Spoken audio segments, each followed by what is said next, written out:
25 کانونا ده 1023 نخوشخانه مشتنور یا لکوبانه 4 جاران جعالیه دولتا ترک آداگرگر و هات هدف گرتن. نخوشخانه یا کو روزانه خدمت جدر دورا 400 نخوشیره به برانبر دکر جبر ایریشان به تمامی هات رو خواندن و خدمت درکت. ریوبر نخوشخانه مشتنور ادریس احمد بحثا بشه نخوشخانه گروگود جبر هدف گرتنا نخوشخانه روشان نخوشان کتیه مترسیه. طبعا اقسام باش متى هبون دفي مركزي دا باش ام بي اي طبي هيدا بدا قسمي واندا قابله هبون تختوري داخليه هبون تختوري اطفال هبون نسائيه هبون قدم سكري نخوشي شكر وانا جي قسمي واندا تحليل هبون معاناة ذكرن تختورا درمان وان مجانا انسولين بون درمان شكر جشتي كتش دست مده هبو ما كونه بو تأمين بكرة ما دا قال لي خويا يعني طبعا زرار جشت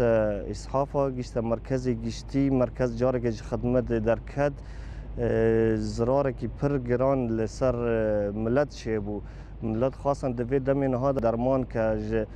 عالميا او جهه نظام دا سدي صد بهابو واجی بارگرانی که سر پشتی ملت ضراری که پر گشت ملت نخوشا بشکر خدیجه درویش دیار کر کو ایریشن داگرگری آتر گلک زرار گهاندنه نخوشان و نما دکارن خود درمان بکن. مثلا و بیرو و مستشفى اموال قصا اما بشکرن اما نساغ نه استانه یعنی سر آمدن یعنی هیرو دهاتن درمانی خواهش بیداره دبرن زانی ایسان فقیرن نکانو بکرن درمانی بهایه هیرو ام لفه داره او مابو مالور دستان ام هیرو حاجتی به مستشفینا ام هیرو نساغن ام بشکرن ام حاجتی با حبی به مستشفینا و که داره نساغن تینا به مستشفی گیتن به مستشفی قایلاش دکن حبی خوش به مستشفی دبن یعنی چه خوازه درمانی بهایه ام ای شکر تین لفه داره دبن نساغی ما گیل لفره نالت دارونه حکم ما یافرد به پارا بکرد تنه.